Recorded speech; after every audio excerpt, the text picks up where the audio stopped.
Basic Fire and Life Safety Haiba Hiram Da Nongmagi Oiba Training Program ama Ngasi Thoubal gi Fire Substation da PANGTHOKKHRE Manipur Fire Service Department sinduna PANGTHOKPA Training Program aduda Thoubal District ki School College ki teaching and non-teaching staff singna saruk yaki Training Program aduda Manipur Fire Service Department ki Director N Nabachandra Station Officer Khaidem Surchandra amasung Thoubal Fire Service Substation ki Officer in charge ki A Satis Luangna Basic Fire and Life Safety ki matangda demo tawduna training singda takpi tambiki ngasi gi training aduda Thoubal Kakching amasung Fire Substation ki official amadi staff sing suk saruk yaki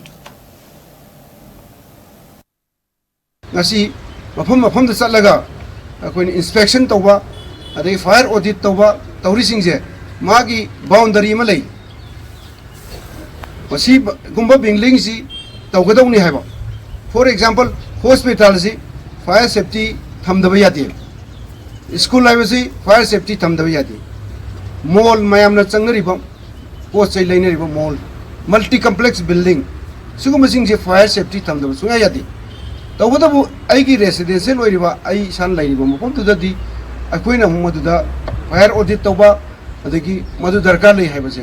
madugi kanosi laiti tawbadabu akoi fire extinguisher lairaga thambadi yam kanai karigi noida ngasa akoi yumda ngasi yum kudingi LPG sinare